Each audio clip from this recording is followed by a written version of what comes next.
She was 18 years old and, for all intents and purposes, homeless.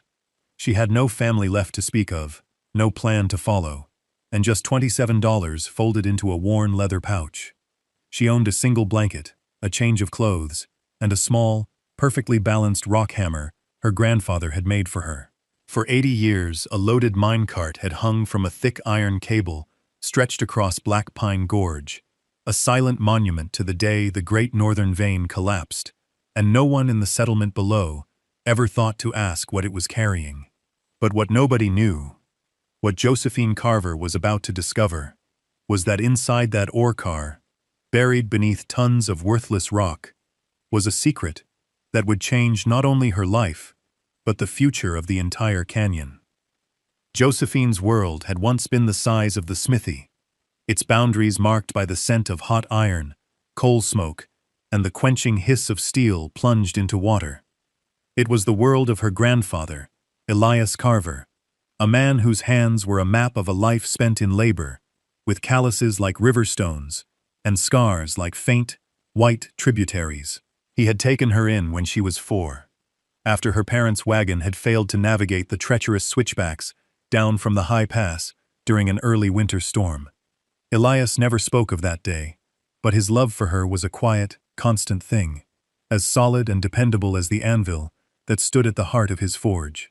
He taught her the names of things, the ball-peen and the cross-peen hammer, the fuller and the swage block, the precise shade of cherry red that meant the steel was ready to be shaped. He taught her how to read the grain in a piece of hickory for a handle, and how to listen to the ring of a finished tool to know if it was sound. Most importantly, he taught her that nothing was ever truly worthless. It was just waiting for the right pair of hands to find its purpose again. Broken tools could be reforged, scrap iron could become hinges, and a girl with no one could become a smith. For her 10th birthday, he presented her with the rock hammer.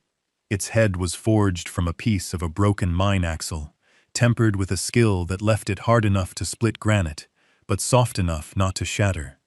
The handle was ash, shaped and sanded over weeks to fit the exact curve of her small hand. "A good tool feels like a part of you," he'd said, his voice a low rumble. "It should know your mind before you do." She kept it with her, always, a physical connection to the only person who had ever made her feel truly seen, a constant reminder of the steady, patient love that had forged her own character. His decline was as slow and steady as the cooling of a great iron casting. It began with a tremor in his hand, a hesitation in the swing of his hammer that only she noticed. Then came the cough, a dry, rasping sound that echoed the dust of the coal he'd breathed for 50 years. He spent more time sitting in his chair by the forge, watching her work, his instructions becoming softer, more infrequent. He would just nod, a faint, proud smile on his lips as she drew out a length of iron or set a rivet with a clean, sure strike. The men from the town, miners and ranchers, who had relied on Elias for generations, started coming to her for their repairs. They'd speak to him, but look to her for the answer. She learned to mend wagon wheels, shoe horses, and temper drill bits for the new prospectors trickling into the canyon. She was keeping the smithy alive, and in doing so, she felt she was keeping him alive too. He died in the spring, in his sleep, his hands resting on the worn arms of his chair, as if he were merely waiting for the forge to come to temperature. For a week, the smithy was silent, the anvil cold for the first time in Josephine's memory. Then her uncle arrived. Thomas Carver was her father's younger brother, a man who had left the hardscrabble life of Black Pine Crossing decades ago for the cleaner, more profitable world of ledgers and contracts in the city. He wore a stiff collar and smelled of paper and bay rum, and he looked at the smithy not as a place of creation, but as an asset to be liquidated. He was not an unkind man, but his kindness was administrative, a matter of efficient resolution. He saw dust where Josephine saw a history of honest work. He saw outdated equipment where she saw the tools that had built their family's life. He patted her on the shoulder, his touch brief and awkward. "Elias spoke well of you," he said. his eyes already calculating the value of the scrap iron piled against the far wall. Said you had a good hand for the work. But he didn't see the work. He only saw the closing of an account, the final line in a long and now concluded chapter of family history. The end of her world came not with a shout, but with the dry rustle of an envelope. Her uncle had stayed for 2 weeks, his presence a constant, low-grade source of tension. He spent his days with a clipboard, making inventories, his neat, precise handwriting, a foreign language in the dusty, chaotic smithy. He spoke with men in suits, who arrived in a hired coach from the railhead, 2 towns over, their polished shoes looking absurdly out of place on the dirt floor of the forge. Josephine continued her work, repairing a plowshare for a farmer and shoeing a mule for a prospector. The familiar rhythms of the hammer, a defense against the uncertainty that was settling over her like a fine coat of ash. She knew what was happening, but she held on to a sliver of hope that her uncle might see the value in the place as a living thing, not just a collection of assets. The hope was extinguished on a Tuesday morning. He called her over to the small desk where Elias had kept his records. He slid a document across the worn wood. It was a bill of sale. The Black Ridge Mining Consortium bought the property, he said, his voice matter of fact. The land, the building, the equipment, all of it. He pushed a small canvas bank pouch toward her. This is your share, $200, for your work here, and to help you get started somewhere new. He didn't meet her eyes. She didn't open the pouch. She looked at his clean fingernails, his starched collar. He was already a ghost to her, a visitor from a world that had no place for her. The new owners will take possession in a week, he continued. They've sent a notice. He pointed to a piece of paper tacked to the smithy door, a formal eviction order typed on crisp, white paper. It named her specifically, Josephine Carver, occupant. She was to vacate the premises. She didn't argue. She didn't plead. The quiet dignity her grandfather had taught her was a suit of armor. She simply nodded. That night, after her uncle had retired to the boarding house in the town proper, she packed. It did not take long. She had her grandfather's spare set of work clothes, a whetstone, a small cast-iron skillet, and the blanket from her cot. She wrapped the rock hammer in an oilcloth and placed it carefully in the bottom of a canvas sack. She took nothing else. The tools of the smithy belonged to the consortium now, and to take them would feel like a theft from her grandfather's memory. She stood in the center of the dark forge, the place where she had been raised, and breathed in the familiar scents one last time. It was the only home she had ever known. Before she left, she walked to the anvil, the great, steady heart of the shop, and laid her palm flat against its cold, steel face. It felt like saying goodbye to a living thing. She walked out, closing the heavy wooden door behind her, and did not look back. The $27 in her pouch was her own, earned from a recent repair. She would not touch her uncle's $200. It was the price of her home, and she would not carry it with her. She did not walk down the canyon road, toward the other settlements and the distant railroad. To go that way would be to admit defeat, to join the stream of people leaving the mountains for the cities. Instead, she turned her face toward the high country, following the old, crumbling mule track that led up into the abandoned northern section of the gorge. The air grew thinner, cooler, scented with pine, and the clean metallic smell of exposed rock. The sounds of the settlement, the distant clang of a hammer, the braying of a mule, faded behind her, replaced by the rush of the wind through the tall firs and the cry of a hawk circling high above the canyon walls. Her boots, stout and well-made, crunched on the gravel path. The weight of the canvas sack on her back was a familiar burden, a reminder of all she had in the world. She walked with a steady, ground-covering pace, a gait learned from years of fetching supplies and delivering finished work to the outlying claims. She was not afraid of the wilderness. Her grandfather had taught her this landscape, as well as he had taught her the forge. She knew which berries were safe to eat, how to find clean water, and how to read the weather in the clouds that gathered over the peaks. She observed everything, the way the light fell across the sheer granite faces of the gorge, revealing veins of quartz and feldspar, the tailings piles, gray and sterile, that marked the entrances to collapsed and forgotten mines.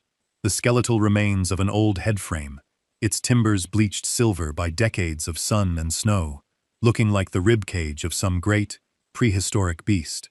The journey was a shedding of her old life. With every upward step, the smithy, her uncle, and the life that had been taken from her felt more distant. She was walking into the canyon's past, into a place of ghosts and memory. The mule track grew fainter, in places washed out by spring floods or obscured by rockfalls. It was a path no one had used for a very long time. As the sun began to dip toward the western rim of the gorge, casting long, dramatic shadows, she saw it. Spanning the narrowest, deepest part of the chasm was the cable, a thick, rusted artery of twisted steel, and hanging from it, suspended halfway between the two cliffs, was the minecart. It hung perfectly still, a dark rectangle against the deepening blue of the sky, a place where time had simply stopped 80 years ago. On the near side of the gorge, built on a small, level patch of ground blasted from the cliffside, stood the cable tender's shack.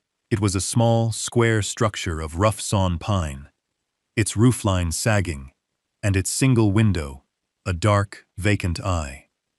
It was derelict, forgotten, a piece of the machinery of the past that had been abandoned along with the mine itself. To anyone else, it would have been a ruin. To Josephine, it was a shelter. She approached it cautiously, her steps sure on the rocky ground. The shack was anchored to the same massive iron stanchion that held the main cable, a huge, riveted pylon sunk deep into the bedrock. The walls of the shack were gray and weathered, the wood as hard as iron. The door hung crookedly on one remaining leather hinge. She pushed it open. A gust of wind swirled inside, carrying with it the scent of dust, dry rot, and the faint, lingering smell of pack rat. The interior was a single small room, perhaps 10 feet by 10 feet. A rusty, pot-bellied stove stood in one corner, its stovepipe a jagged hole in the roof. A built-in wooden bunk, stripped of any bedding, was against the far wall. In the center of the floor was a pile of debris, leaves, twigs, and the detritus of decades. But the bones of the place were good. The foundation was solid rock. The main timbers, though weathered, were sound. Through the broken window, she had a dizzying, eagle's-eye view of the gorge and the hanging minecart. It was a lonely, desolate place, but it was sturdy, and it was hers for the taking. No one had laid claim to this scrap of land in 80 years. It was outside the boundaries of the consortium's purchase, and forgotten by the county assessor. She dropped her canvas sack onto the dusty floor. The sound echoed in the small space. This would be her home. She spent the rest of the daylight hours making it habitable. She swept out the debris with a makeshift broom of pine boughs. She used a flat stone to scrape the worst of the rust from the inside of the stove. She found a piece of sheet metal from a collapsed ore chute nearby, and, using her hammer and a few old nails she scrounged, patched the hole in the roof. As dusk settled, she built a small fire in the stove. The iron groaned and ticked as it warmed, and for the first time in a long time, the shack was filled with a flickering, orange light and a welcome warmth. She ate a piece of dry bread and sat on the edge of the bunk, watching the flames. Outside, the wind howled, a lonely sound. But inside, her small fortress of salvaged wood and iron, she was safe. The mine cart hung in the darkness, a silent, waiting presence. She was no longer an occupant. She was a homesteader. For weeks, Josephine's life fell into a rhythm of survival and slow improvement. She cleared a small patch of ground for a garden, turning the soil with a sharpened piece of wood. She set snares for rabbits and caught small, speckled trout in the creek that ran at the bottom of the gorge. She spent days reinforcing the shack, chinking the gaps between the wallboards, with a mixture of mud and dried grass. The abandoned mineworks were a vast, open-air warehouse of materials. She salvaged timbers, lengths of pipe, and sheets of corrugated iron, hauling them back to her small claim.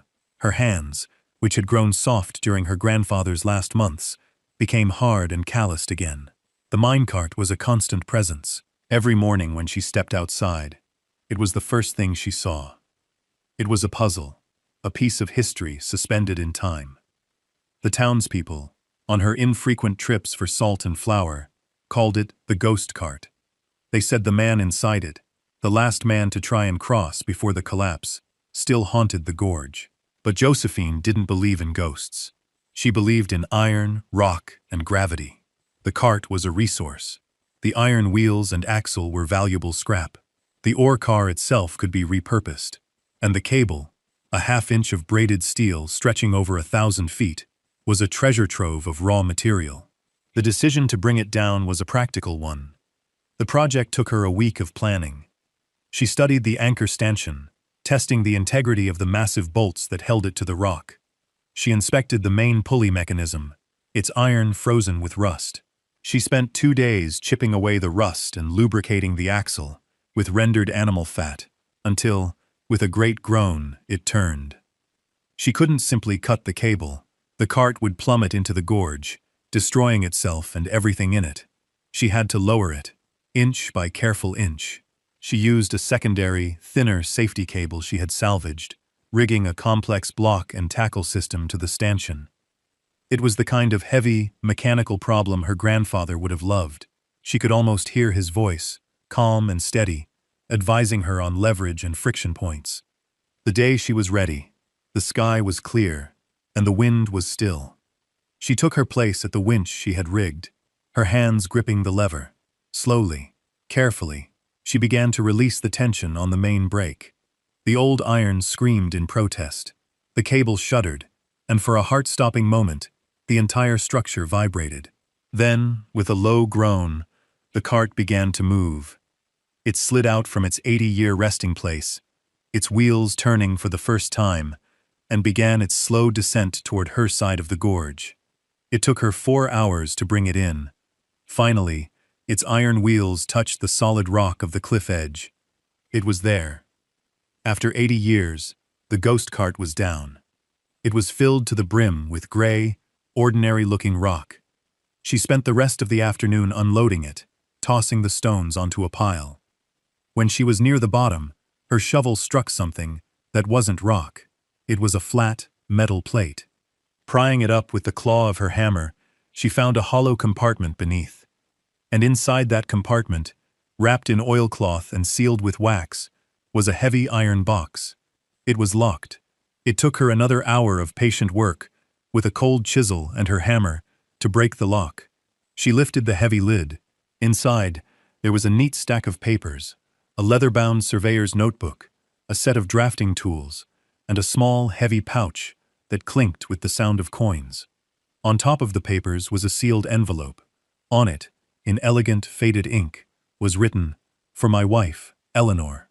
Her hands trembled as she opened it. The letter inside was dated the day of the mine collapse. She read it aloud, her voice a whisper in the quiet of the evening.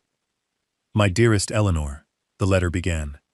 "If you are reading this, it means that I did not make it across the gorge, but that my final work has found its way to you. Do not grieve for me long, my love. I have lived more in my years with you than most men do in a lifetime. Inside this box, you will find the culmination of my last 2 years of work. The maps show the true path of the silver vein, the one that old Henderson deliberately concealed from the investors and the miners. He knew the northern shafts were unstable. He knew, and he kept digging, sacrificing safety for a few more weeks of profit before he sold out. The collapse was not an accident. It was an inevitability he was counting on to cover his tracks. The deeds in this box are for the claims on the western slope, the ones I filed under my own name.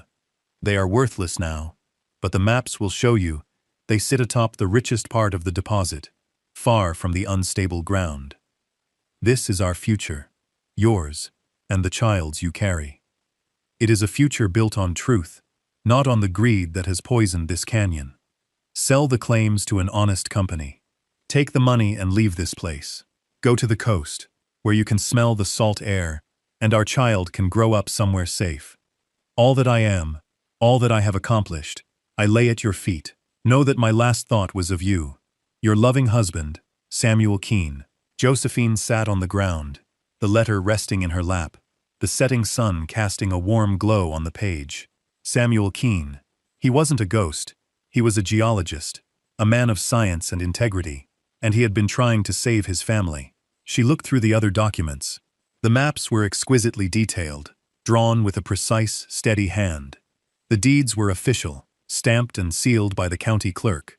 She opened the small pouch.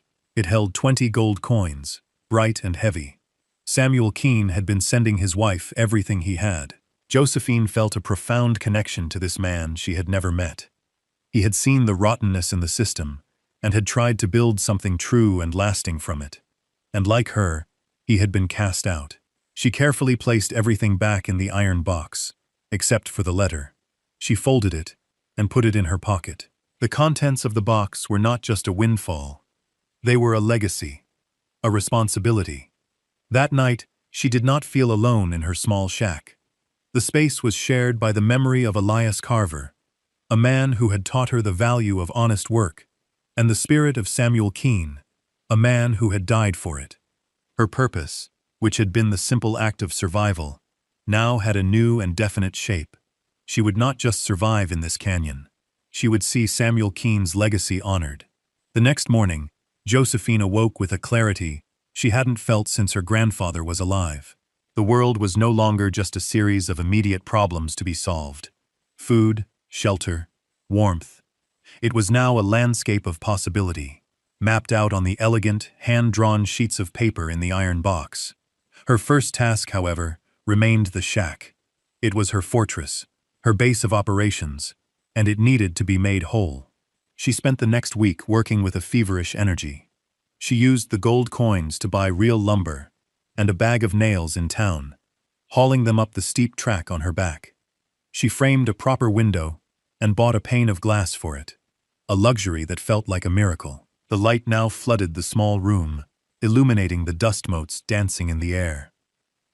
Her greatest challenge was the roof. The temporary patch kept out the rain, but she knew it wouldn't stand up to the heavy snows of winter.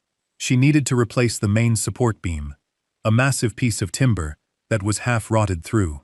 She managed to fell a sturdy pine and trim it to size, but lifting it into place was beyond her strength. She was struggling with a system of levers and fulcrums, sweat stinging her eyes, when a voice startled her. "That's a good way to break your back." An older man stood on the path, watching her. He was tall and lean, with a face as weathered as the canyon rock. He carried a carpenter's adze over his shoulder. She recognized him as Silas Croft, a man who had occasionally come to her grandfather's smithy for custom tools. "You need a lifting gin for that," he said, walking closer and inspecting her work. "And another pair of hands." He looked at her, then at the half-repaired shack. He saw the neat stack of salvaged lumber, the carefully chinked walls, the new window. He saw the work. "My grandfather was Elias Carver," Josephine said simply. Silas nodded slowly. "I know who you are. Knew Elias for 40 years. He was a good man. Taught you well, I see." He looked at the beam. "I'm heading up to my claim, but I can spare an hour." He didn't wait for an answer. He set down his adze and, with a skill born of long practice, helped her construct a simple tripod derrick. Together, using rope and leverage, they hoisted the heavy beam into place. It slid into its notches with a satisfying thud. As they worked, she found herself telling him about the mine cart, about the iron box, and Samuel Keene's letter. He listened without interrupting, his expression unreadable. When the beam was secured, he simply said, "Henderson was a thief. Everyone knew it, but no one could prove it." He looked at the gorge, then back at her. "Sounds like you can." That evening, he shared her simple meal of rabbit stew and cornbread, sitting on a log outside the shack. He told her stories about her grandfather, about the early days of the mining boom.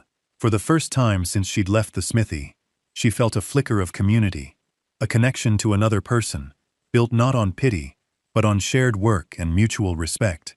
When he left, he turned back. "Caleb Vance, down in town. He's the assayer. Old as these hills. If anyone can make sense of those maps, it's him. Tell him Silas Croft sent you." A week later, with the roof of her shack properly sealed and secure. Josephine walked down to Black Pine Crossing. The settlement felt different now. It was no longer a place she had been cast out of, but a place she was returning to with a purpose. She carried the iron box, heavy with its secrets. She found Caleb Vance in a dusty office behind the land registry building. He was a small, bird-like man, with spectacles perched on the end of his nose, surrounded by towering stacks of books and geological surveys. He peered at her, over his glasses, as she introduced herself and mentioned Silas Croft's name. "Elias Carver's granddaughter," he said, his voice dry and crackling like old paper. "I remember you." A little girl with coal smudges on her face, watching everything, with those serious eyes. He gestured to a chair. "What can an old rock turner do for you?" Josephine opened the box and laid the maps out on his cluttered desk. Caleb's demeanor changed instantly. He leaned forward, his eyes scanning the lines and notations. He traced the paths of the veins with a gnarled finger, muttering to himself. "Keene's work," he breathed, his voice filled with reverence. "Samuel Keene, best geologist this territory ever saw. I was just a boy when he disappeared in the collapse. We all thought his surveys were lost with him." He spent the next hour examining the maps, comparing them to his own charts of the region. "It's all here," he said, finally looking up at her, his eyes bright with excitement. "Henderson's Folly, the true northern vein. And these claims." He pointed to the deeds. "They're ironclad, filed properly. The Black Ridge Consortium's main shafts are 100 yards from tapping into this. They're sitting on the mother lode, and they don't even know it. These papers," he tapped the deeds, "make you the legal owner." He helped her file the claim notices at the registry, his presence lending her an authority she would not have had on her own. As the clerk stamped the documents, making them official, Josephine felt a shift in her own foundation. She was no longer just an inhabitant of the canyon. She was a stakeholder in its future. Her last stop was the general store, run by a sharp-eyed, kind-faced woman named Maria Flores. Josephine needed supplies: flour, beans, salt, a new lantern. Her gold coins were nearly gone. She laid her purchases on the counter, prepared to spend her last few dollars. Maria had heard the news. In a small town like Black Pine, stories traveled faster than a dust devil. "I hear you're the new owner of the West Slope," Maria said, a small smile playing on her lips. She tallied up the cost. "That will be $22. Josephine's heart sank. She didn't have that much. As she reached for her pouch, Maria stopped her. "Put your money away, child. Your credit is good here." She looked Josephine in the eye. "Any granddaughter of Elias Carver, who brings proof against a thief like Henderson, deserves a little faith." It was more than just credit for supplies. It was a vote of confidence, an acceptance. Walking back up the trail to her shack, the load of supplies on her back felt lighter than air. The town no longer saw a homeless orphan. They saw a Carver, a woman of substance, the girl who had brought down the ghost cart and unearthed a long-buried truth. The official registration of the claims sent a quiet shockwave through the canyon. Lawyers from the Black Ridge Mining Consortium arrived in town. Their city manners and expensive suits, a stark contrast to the rugged settlement. They tried to challenge the deeds, claiming they were fraudulent, that they were superseded by their own blanket purchase of the old Henderson properties. But Samuel Keene's paperwork was meticulous, and Caleb Vance's testimony as the official county assayer was unshakable. The deeds held. The consortium, realizing they were beaten, changed their tactics. They offered to buy her out. Their first offer was substantial, enough money to allow her to leave the canyon and live comfortably for the rest of her life. They saw her as her uncle had, a problem to be solved with money, an account to be closed. They did not understand that she wasn't interested in leaving. This canyon, this shack, this legacy, it was her home. She refused their offer. Instead, guided by Caleb's shrewd advice, she did something unexpected. She leased the mining rights for a single, smaller vein, one of the less productive ones on Keene's map, to a small, independent team of local miners who had been struggling with poor claims. The lease wasn't for money. but for a percentage of the ore they extracted. It was a modest deal, but it accomplished two things. First, it gave her a steady, if small, income. Second, it solidified her position within the community. She wasn't a distant landowner. She was a partner, investing in the prosperity of her neighbors. With the first payment from the lease, she bought the things she needed to turn her shack from a shelter into a proper home. She bought a new stove, real furniture, and tools that weren't salvaged. Silas Croft helped her build a small porch on the front, a place to sit and watch the sun set over the gorge. The empty minecart, which she had dragged to the side of the shack, she filled with soil and planted with wild herbs. It was no longer a ghost or a monument to disaster. It was a garden. People in town now greeted her by name. "Morning, Josephine." Miners would tip their hats. Maria Flores would save her the best cuts of bacon. She became a part of the place, woven into its daily life. She learned the stories of the families, the long-held grudges, and the quiet alliances. She was no longer defined by what she had lost, but by what she was building. The shack on the cliffside was no longer a refuge of last resort. It was her home, earned not through inheritance, but through labor, courage, and the ability to see value in what everyone else had abandoned. A season had turned. The sharp, pine-scented air of autumn had given way to the deep, quiet cold of early winter. A light dusting of snow covered the high peaks, and the wind that swept through the gorge carried a clean, sharp bite. Josephine sat on the porch Silas had helped her build, a thick wool blanket wrapped around her shoulders. In her hands, she held her grandfather's rock hammer, its ash handle smooth and dark from years of use, its steel head gleaming faintly in the pale afternoon light. The warmth from the new stove inside drifted out the open doorway, carrying the scent of coffee and wood smoke. On the windowsill next to her sat a large, perfectly formed quartz crystal, its facets catching the light and breaking it into 1,000 tiny rainbows. It was the one personal item, besides his tools, that had been in Samuel Keene's box, a geologist's treasure.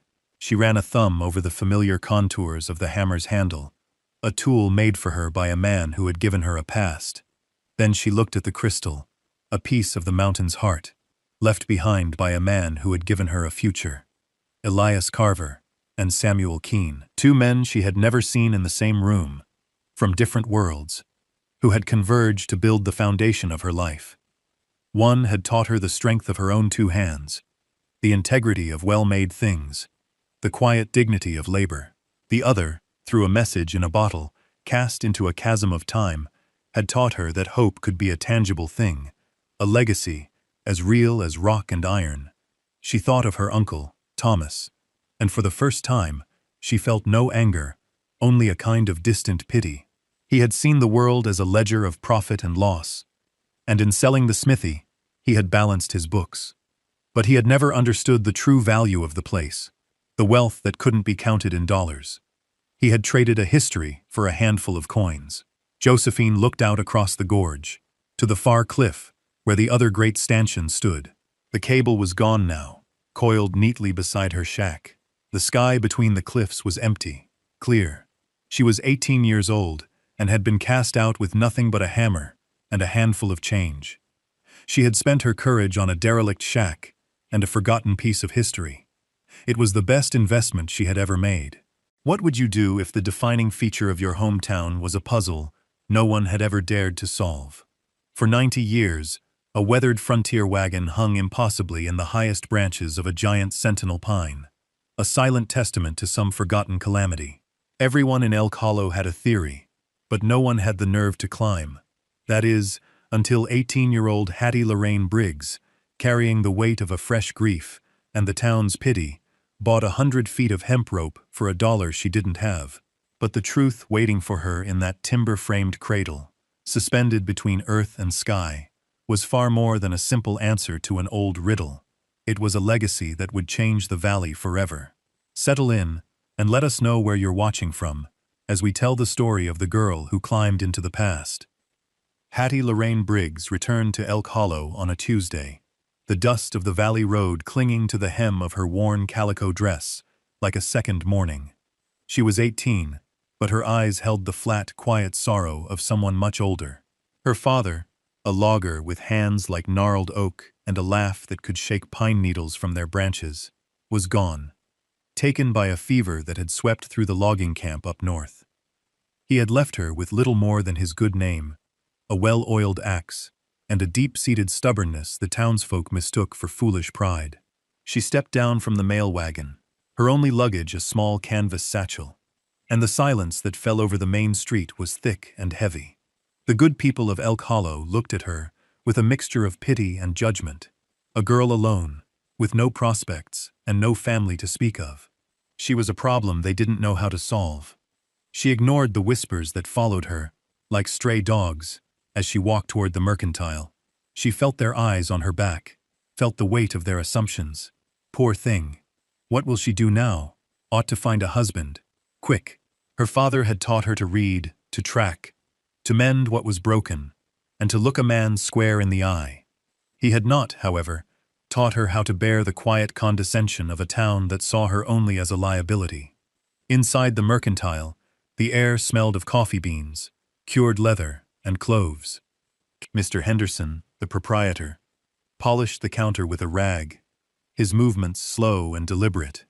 "Hattie," he said, his voice a low rumble. "Heard about your pa. A good man." She simply nodded, unable to trust her voice. She placed her last few coins on the counter. "Flour," she said, "and salt. And 100 feet of your best hemp rope." Henderson paused, his rag still.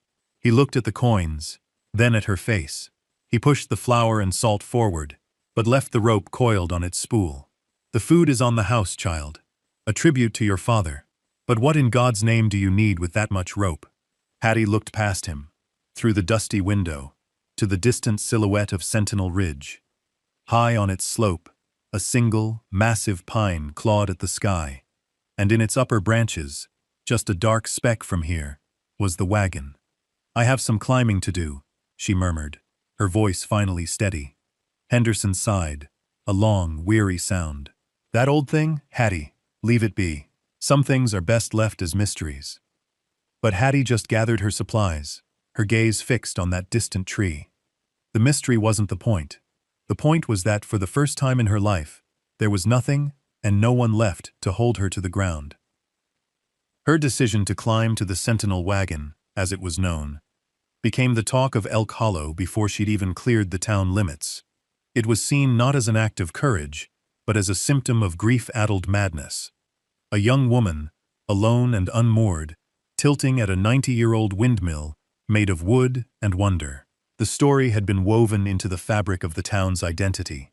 Some said a great flood had lifted it there, a freak act of God that had receded and left the wagon stranded. Others whispered of a mad prospector who, driven by gold fever, had tried to build a flying machine. The most common tale, the one told to children to keep them from wandering too far, was that it was a ghost wagon, placed there by spirits as a warning. For 9 decades, it had been a landmark, a conversation piece, a thing to be pointed at from a safe distance. No one had ever seriously considered touching it. It was part of the landscape, as fixed and untouchable as the mountain itself. Hattie's quiet declaration in the mercantile was therefore a kind of sacrilege. It was a disruption of the natural order. The men at the saloon laughed into their beer. "Briggs's girl has lost her senses," one declared. "Thinks she's part squirrel now." The women gathered around the church steps after service, shook their heads with grave concern. "The poor dear," clucked Mrs. Gable, the preacher's wife. "Her father's passing has untethered her mind. We should pray for her." Only one person didn't treat her with mockery or pity. Her father's old friend, a stoic blacksmith named Thomas Finch, met her on the path leading out of town. He didn't offer advice or warnings. He simply pressed a small, heavy bundle into her hands. It was a set of old iron climbing spikes and a sturdy leather harness, smelling of the forge and honest labor. "Your pa used these on the big pines," he said, his voice rough but kind. "They hold true." It was the only blessing she received. As she walked toward the ridge, the weight of the spikes in her satchel was a comfort, a tangible link to the man who had taught her that the world looked different from high places. The town saw a foolish girl chasing a ghost. Hattie saw the one thing in her life that was still looking up. What was she hoping to find up there? A treasure? An answer?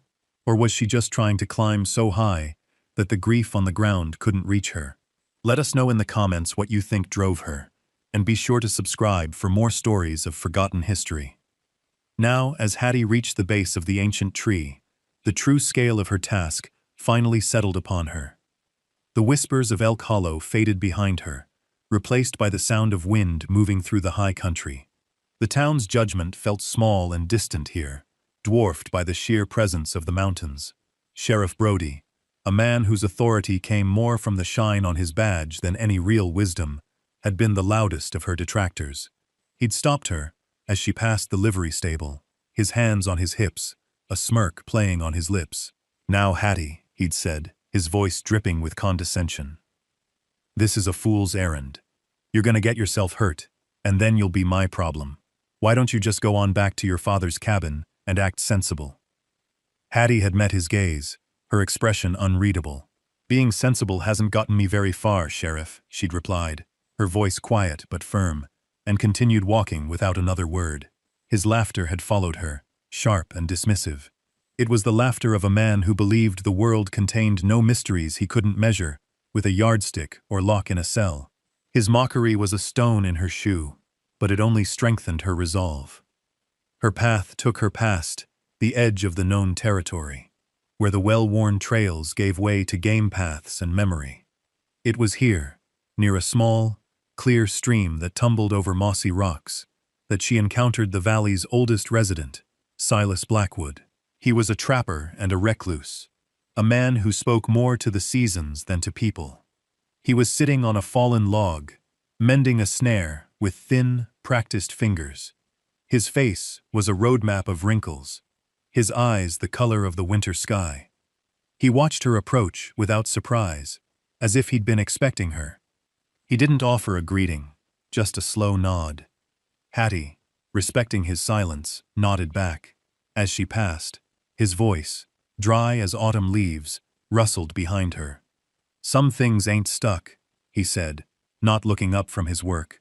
"They're planted." The words were strange, nonsensical. Hattie paused, turning them over in her mind. Planted? A wagon couldn't be planted. She glanced back, but Silas was already absorbed in his task, a part of the forest itself. The cryptic phrase settled in her mind, another puzzle piece that didn't fit. She carried it with her as she began the final ascent. The ground growing steeper, the air thinning, the great pine looming ever larger above her. The town's mockery was a goad, the sheriff's scorn a challenge, but the old trapper's words were something else entirely. They were a seed. The journey to the base of the Sentinel Pine took the better part of the day. The sun, a pale coin in the vast blue sky, moved slowly across the heavens as Hattie climbed, leaving the last vestiges of Elk Hollow far below. The world shrank to the rhythm of her own breathing and the crunch of pine needles under her boots. The air grew cooler, cleaner, scented with resin and damp earth. When she finally stood before it, she had to crane her neck back so far she nearly lost her balance. The tree was a giant, a creature from an older, wilder world. Its trunk was wider than a wagon was long, the bark a thick, furrowed armor of red-brown plates. Its lowest branches were 30 feet above her head, thick as a grown man's waist, and far, far above that, nestled in a cradle of immense limbs, sat the wagon. It was smaller than she'd imagined, a toy left behind by a giant child. Weather-beaten and skeletal, its canvas long since rotted away, it listed at a precarious angle. It looked both impossibly fragile and stubbornly permanent. That first evening, she didn't try to climb. She simply made a small, neat camp at the base of the tree, laying out her bedroll and starting a modest fire. The sun set in a blaze of orange and violet, casting long, distorted shadows that made the forest seem alive and watchful. As twilight deepened into night, the stars emerged, cold and brilliant in the clear mountain air. Hattie sat with her back against the immense trunk, feeling the ancient, living wood against her spine. She could feel a faint, slow vibration through the bark, the life of the tree itself, drawing water from the deep earth and reaching for the sky. The silence was profound. There was no jeering, no pity, no expectation. There was only the whisper of the wind in the high branches, a sound like a distant ocean. She listened. She imagined the stories the tree could tell, the seasons it had witnessed, the secrets it held in its woody heart. In the flickering firelight, the wagon above seemed less like a wreck and more like a nest, a strange, man-made fruit hanging from a mythical bough. Disappointment, which she had half expected to feel, was absent. Instead, a quiet sense of purpose settled over her. She wasn't here to conquer the tree, but to ask its permission. She slept there, under its protection, the first person in 90 years to spend a night in its shadow, listening to the slow, patient language of the mountain. A single question echoed in her mind before sleep took her. How could something so heavy have been lifted so high without breaking a single major branch? The first clue was not in the sky, but on the ground. Hattie spent the next morning circling the base of the sentinel pine, her eyes scanning not up but down. She was looking for signs, for the scars of history. If a great flood had swept through, as the most popular legend claimed, the surrounding terrain should show evidence of it. Scoured rock, displaced soil, a different pattern of vegetation. But the forest floor here was ancient and undisturbed. A thick carpet of pine needles, decades deep, cushioned her steps. Moss, thick and green as velvet, grew in a uniform blanket over the rocks and roots. Everything spoke of slow, uninterrupted growth. The flood theory began to unravel in her mind. It was a good story, dramatic and simple, but the land itself denied it. Then she saw it. On the north side of the trunk, sheltered from the harshest weather, was a patch of moss, unlike any other in the valley. It was a pale, silvery green, with a delicate, almost feathery texture. She recognized it from one of her father's old books on botany. It was a species that grew only at much higher elevations, in the thin, cold air near the timberline, miles away and thousands of feet higher up the mountain. It made no sense. How could a patch of high-altitude moss be growing here? She ran her fingers over it. It was thriving, clinging to the furrows of the bark. Her gaze followed the line of the trunk upward. Directly above the strange moss, almost too faint to see, was a series of unnatural-looking scars in the bark. They weren't the random gashes of a lightning strike, or the claw marks of a bear. They were spaced at regular intervals, climbing the trunk in a subtle, vertical line. A ladder. Not a ladder of wood, but a ladder of wounds, long since healed over, but still visible to a trained eye. Her father had taught her to read the stories trees told through their scars. This tree was telling a story of a slow, methodical ascent. Someone had climbed this tree long ago, not with brute force, but with patience. The moss, she realized, must have been transported here, perhaps on the boots or equipment of that long-ago climber. A tiny, living clue left behind. It was a ghost of a footprint from a man who had come down from the high peaks. This wasn't the site of a single, violent event. This was the site of a deliberate, long-term project. The puzzle was shifting. The question was no longer just how the wagon got up there, but who had possessed the skill, the patience, and the reason to put it there. The mockery of the town felt a universe away. She was no longer a grieving girl on a fool's errand. She was an investigator, and the silent, towering pine was her only witness. The time for observation was over. The time for labor had begun. Hattie uncoiled the 100 feet of hemp rope. Its clean, fibrous smell, a promise of connection between the grounds and the sky. She tied a heavy stone to one end, and, after several patient attempts, managed to swing it high enough to catch in the crook of the first massive branch, a good 30 feet up.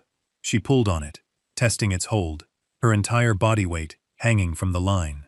It held firm. The first rung of her ladder was in place. Then came the spikes from Thomas Finch, cold and heavy in her hands. She strapped on the leather harness, its worn familiarity a comfort. This was work her father would have understood.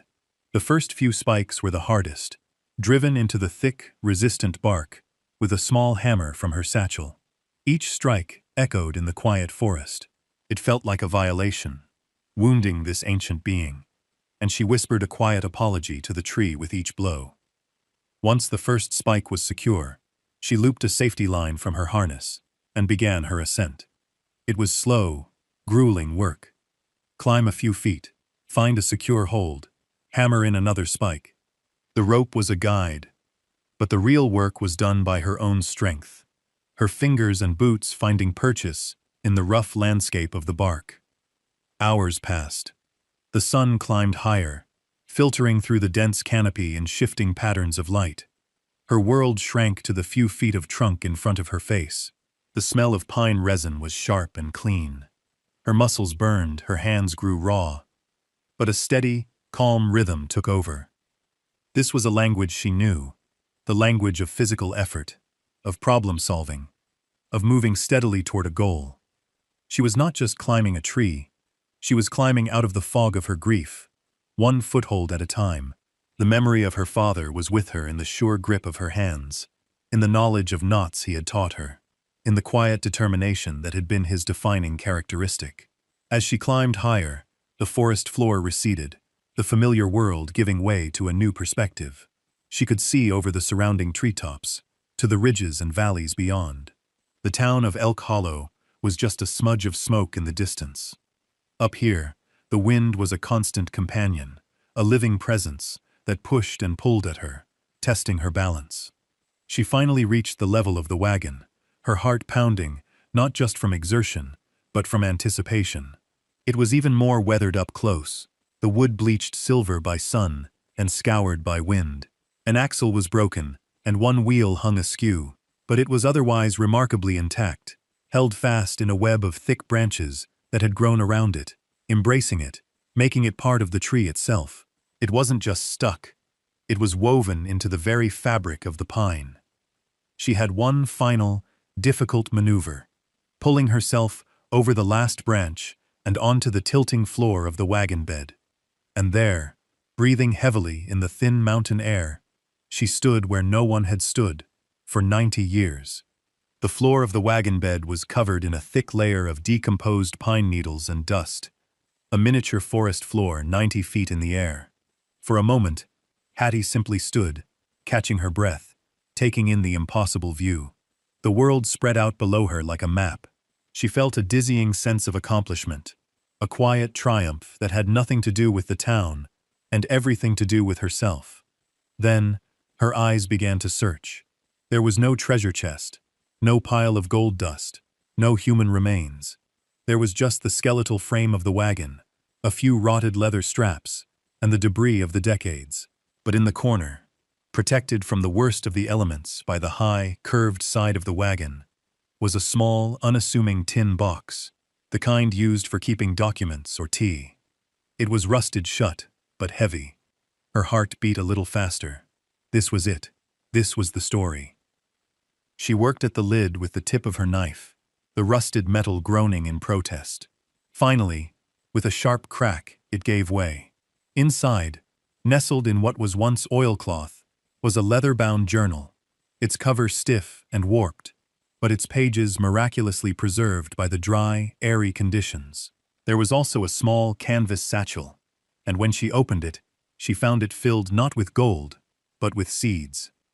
Dozens of small, carefully labeled packets containing seeds of plants she'd never seen before, hardy, high-altitude grains, strange mountain vegetables, and the seeds of that same silvery green moss she had seen at the base of the tree. The last item in the box was a single, tarnished silver locket. She opened it carefully. On one side was a faded tintype of a woman with kind eyes, and on the other, a name was delicately engraved in swirling script. Annalise. Hattie opened the journal. The handwriting was neat and precise. The ink faded, but still legible. The first page read, Elias Thorne, his Arboretum. Year 1, 1878. Elias Thorne. The name was unfamiliar, not one known in the valley's lore. She began to read, the wind turning the pages for her. Elias was not a prospector or a madman. He was a botanist, an idealist. He believed the valley floor was becoming overlogged and overfarmed. He had a vision of a new kind of agriculture, one that worked with the mountains instead of against them. He was creating a high-altitude arboretum, a garden in the sky, using this giant pine as his base of operations. The wagon wasn't stranded. It was a workshop, a seed bank, a scientific outpost. He had spent years hauling it up, piece by piece, using a complex system of ropes and pulleys, reassembling it on the branches he had carefully reinforced. He was planting a future for the valley. The last entry was dated in late autumn. The first winter rye has taken hold on the north slope. Annalise will be proud. I will go down to meet her in the spring. We will build our home amongst the giants. There was no spring entry. Just as Hattie finished reading the final, hopeful sentence in Elias Thorne's journal, the sky, which had been a brilliant, clear blue, began to change. Dark, bruised-looking clouds boiled up over the western ridge with an alarming speed, and the wind, once a steady whisper, began to howl through the branches, carrying the cold scent of rain. A mountain storm. She had been so engrossed in the journal that she hadn't noticed the warning signs. The tree began to sway, not gently, but in long, groaning arcs that made the old wagon creak in protest. Hattie quickly and carefully wrapped the journal and the seed packets in her own oilcloth, stowing them securely in her satchel. This was more precious than gold. It was a man's life, his dream. She had to protect it. The first drops of rain, cold and heavy as lead pellets, began to fall. The storm broke with a terrifying fury. Lightning spiderwebbed across the sky, followed by immediate, deafening cracks of thunder that seemed to shake the very bones of the mountain. The rain came down in a solid, blinding sheet. Her descent would be impossible, suicidal, in these conditions. The rope would be slick, the bark treacherous. She had no choice but to ride out the storm in the swaying wagon, clinging to the wooden sides as the sentinel pine thrashed in the gale. It was in a brief, blinding flash of lightning that she saw a small flicker of movement on the forest floor far below. It was a child, a little girl, no older than 7, lost and terrified, stumbling through the woods, her calico dress soaked through. Hattie recognized her instantly. Abigail, the baker's youngest daughter, a curious wanderer. She must have strayed too far from a family picnic. Hattie's heart seized. The girl would never survive the storm alone. Cupping her hands to her mouth, Hattie shouted down, her voice ripped away by the wind, but she kept shouting, again and again. "Here! Up here! Shelter! At the base of the tree!" Miraculously, through a lull in the wind, the child heard her. She looked up, her small face a pale oval of fear, and scrambled toward the relative safety of the massive trunk. Hattie watched, her own fear forgotten, coaching the girl from above, telling her to huddle in a hollow between 2 large roots. For the next hour, as the storm raged, Hattie was no longer just the keeper of a lost story. She was a guardian, a sentinel herself, her presence a small beacon of hope for the terrified child below. When the storm finally passed, leaving a world washed clean and dripping, she knew her task had changed. It wasn't enough to bring a story back to Elk Hollow. She had to bring back one of its own. The descent was slow and treacherous. The bark was slick with rain, and every handhold had to be tested. When Hattie finally reached the ground, her muscles screaming with fatigue, little Abigail rushed into her arms, sobbing with relief and exhaustion. Hattie wrapped the girl in her spare blanket, murmuring soothing words, and shared the last of her water. They started the long walk back to Elk Hollow as the late afternoon sun broke through the clouds, steaming the moisture from the forest floor. They arrived at the edge of town just as dusk was settling, painting the sky in soft shades of pink and gray. The sight of them, the strange pair, the wild-looking girl and the lost child, sent a ripple through the town. Abigail's mother, frantic with worry, ran from the bakery, her cries of relief echoing down the main street. She swept her daughter into her arms, then turned to Hattie, her eyes full of a gratitude so profound it needed no words. The search party, led by a grim-faced Sheriff Brody, stopped in its tracks. The townspeople emerged from their homes and shops, their faces a mixture of astonishment and dawning respect. The next morning, Hattie walked to the town clerk's office. Mr. Abernathy, a kind, scholarly man with spectacles perched on his nose, was the keeper of the town's records. She placed the leather-bound journal on his desk. "I believe this belongs in the town's history," she said quietly. Mr. Abernathy opened it with reverent hands. He read for a long time, his expression shifting from curiosity to awe. He cross-referenced the name, Elias Thorne, in his dusty ledgers. "My word," he breathed, looking up at Hattie over his glasses. "It's true. A deed was filed in 1877 for the entire north slope of Sentinel Ridge, to a botanist from the east. The records say he was lost in the Great Flood of '78, presumed dead, while trying to reach his claim." "He wasn't in the flood," Hattie said. "He was above it." The story spread through Elk Hollow like a slow, warming fire. The wagon wasn't a monument to a disaster, but to a dream. Elias Thorne wasn't a madman. He was a visionary. The townspeople looked at the Sentinel Pine with new eyes. Sheriff Brody watched from a distance, his usual smirk gone, replaced by a look of grudging respect. He never mentioned her fool's errand again. The mockery had vanished, replaced by a quiet reverence. Not just for the man who had planted a garden in the sky, but for the young woman who had been brave enough to climb up and find it. People started arriving from neighboring valleys, not to gawk at an oddity, but to pay homage to a piece of history Hattie had brought back to life. A week later, at golden hour, Hattie stood once more at the base of the Sentinel Pine. The air was calm, the light soft and forgiving. She wasn't alone. Thomas Finch was there, and Mr. Abernathy, and even Abigail's family, who had brought a small basket of fresh bread. A small crowd of townspeople stood at a respectful distance, watching. In her hand, Hattie held one of the small seed packets from Elias Thorne's tin box. The label, written in his neat script, read, "Mountain Fireweed." Mr. Abernathy had explained that the Great Flood of '78 had not been a single event, but the result of a massive landslide upriver, caused by aggressive logging that had destabilized the slopes. Elias Thorne had seen it coming. His arboretum wasn't just a project, it was an answer. He was planting species that would hold the soil, that would prevent the very disaster that had likely taken his life, before he could warn anyone, before he could meet his Annalise in the spring. Hattie knelt down and, using her father's trowel, dug a small hole in the rich earth at the base of the tree. She poured the tiny, feathery seeds into the soil and gently covered them. She looked up at the wagon, a dark silhouette against the glowing sky. It wasn't a wreck anymore. It was a promise. Mrs. Gable, the preacher's wife, approached her quietly. "What he built up there," she murmured, her voice full of wonder.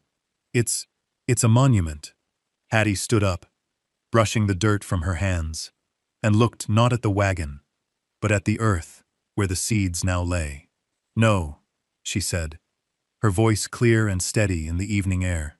"It's not a monument. It's a garden waiting for a gardener." Thank you for staying with us to the end of Hattie's incredible journey. Her story reminds us that a legacy isn't something you inherit, but something you climb toward. If you were moved by her courage, please give this story a like and let us know your thoughts in the comments below. Be sure to subscribe so you don't miss our next tale from the forgotten corners of history.